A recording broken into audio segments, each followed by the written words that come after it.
Sinayawan at nagpalakpakan ang 736 grade 12 students mula sa iba't ibang pampublikong paaralan. Ang 736 senior high school graduates mula sa iba't ibang pampublikong paaralan sa bayan ng Apalit sa pagbisita ni Board Member Maylene Pineda Cayabyab bilang kinatawan ni Governor Dennis Delta Pineda sa naganap na distribution ng Educational Financial Assistance sa Apalit Gym noong Lunes, November 13. Ito ang paraan ng ating butihing governor para makatulong sa kanila.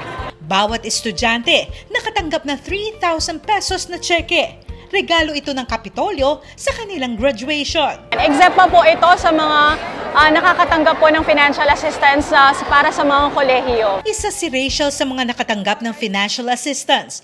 Pero imbes na gamitin para sa sarili, iaabot niya ito sa mga magulang para ipandagdag sa puhunan ng kanilang maliit na lugawan. Yun po yung matutulong ko po sa magulang.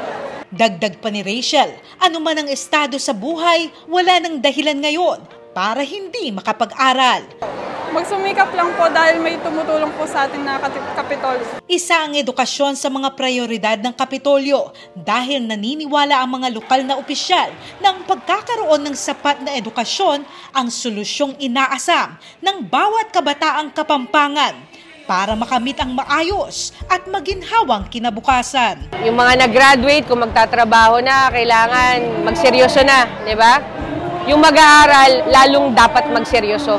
Dahil ilang taon na lang matatapos na sila. Kaya sana ibigay nila yung best nila. Para naman pag panahon na sila ay magtatrabaho na, sila ay may kakaroon na ng sariling pamilya, kayang-kaya na lang umarap sa totoong laban ng buhay. Ayon sa Provincial Library, 23,187 ang mga scholar ng Kapitolyo na graduate ng grade 12 ngayong taon.